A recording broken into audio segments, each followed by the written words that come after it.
Exam study point में आपका फिर से स्वागत है। और आज हम फिर से आपके लिए शानदार ट्रिक लेके आए जो राष्ट्रपति के संबंध में 10 महत्वपूर्ण अनुच्छेद हैं उनको याद करेंगे। ठीक है दोस्तों, तो आगे बढ़ते हैं दोस्तों।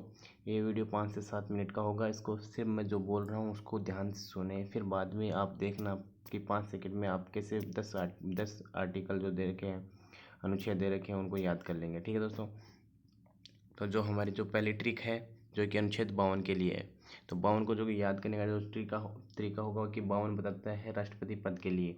तो इसको याद जो करने का तरीका होगा वो होगा कि 52 से होगा आवन, कि किसी व्यक्ति को अगर आना होगा राष्ट्रपति पद के लिए तो क्या होगा, राष्ट्र किसके लिए आएगा, वो राष्ट्रपति पद के लिए। ठीक है, आवन किस लिए आएगा, राष्ट्रपति पद के लिए। ठीक है, तो 52 आएगा किसके लिए, राष्ट्रपति पद के लिए। ठीक है, इसको याद करने का तरीका हो गया।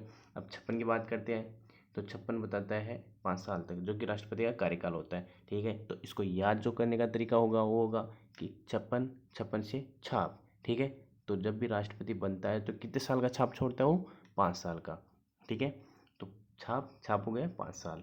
अब बात करते हैं 57 बताता है पुनर्निर्वाचन को। ठीक है, अब राष्ट्रपति को अगर 5 साल खत्म हो गए, अगर उसको दोबारा आना होगा, दोबारा राष्ट्रपति बनना होगा तो पुनर्निर्वाचन होगा, तो वो अनुच्छेद 57 में आता है। तो इसको याद जो करने का तरीका होगा कि 57 से 57 में आवन, कि 57 में दोबारा आवन। ठीक है, आवन एक टाइम हो गया ऊपर, अब देख 57 में आवन, तो इसको ये 57 में क्या करेंगे कि 57 में अगर उसको दोबारा आना होगा तो क्या होगा, पुनर्निर्वाचन, जो कि अनुच्छेद 57 में बताता है। ठीक है, अब बात करते हैं बाकी अनुच्छेदों की। तो अनुच्छेद 60 बताता है शपथ के लिए, राष्ट्रपति के शपथ के लिए। तो 60 से होगा, याद करने का जो तरीका होगा कि 60 से हो गया ठाठ। तो राष्ट्रपति का ठाठ कब होता है, जब वो शपथ ले लेता है, उसके बाद में क्या होता है कि वो ऑफिशियल हो जाता है, तो उसके बाद में ही वो निर्णय लेता है, शपथ के बाद में ही। तो 60 से हो गया ठाठ क्या, शपथ। अनुच्छेद 60 में किसे, शपथ के लिए। ठीक है दोस्तों, अब बात करते हैं महाभियोग अनुच्छेद 61 में है। ठीक है, तो इसको देखो, महाभियोग वो प्रक्रिया होती है जिसमें राष्ट्रपति को उसके पद से हटा दिया जाता है। ये इस प्रक्रिया में संसद में लोकसभा और राज्यसभा साथ में आते हैं। ठीक है, और राष्ट्रपति के विपक्ष में वोटिंग करते हैं। तो 61 से हो गया एक साथ, तो इसको याद जो करने का तरीका है कि 61 मतलब एक साथ किसके लिए आते हैं, महाभियोग के लिए। तो इजीली याद कर लेंगे कि अनुच्छेद 61 में है महाभियोग। ठीक है, अब बात करते हैं बाकी अनुच्छेदों की। तो अनुच्छेद है 63।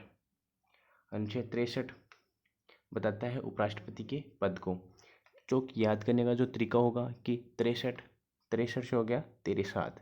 ठीक है, तो राष्ट्रपति जब नहीं रहता तो उसकी जगह उपराष्ट्रपति होता है। ठीक है, तो उपराष्ट्रपति के लिए इसको याद करें, 63 मतलब 63, ये राष्ट्रपति के साथ करो उपराष्ट्रपति। ठीक है, अब बात करते हैं अनुच्छेद 72 होता है कि जो भी कैदी होता है, मुजरिम होता है, उसके लिए जो पद को माफ़ करने का, उसको सज़ा कम करने की वो पावर होती है और राष्ट्रपति के पास में होती है।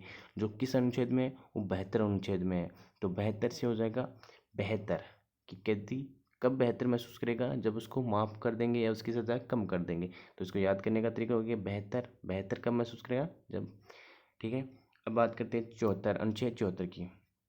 अनुच्छेद 74 बताता है मंत्रिपरिषद को।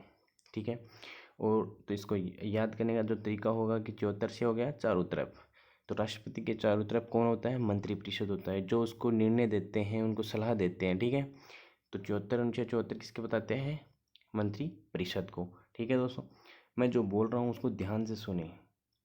ठीक है, अब बात करते हैं बाकी अनुच्छेद। अनुच्छेद 75, अनुच्छेद 75 बताता है प्रधानमंत्री को।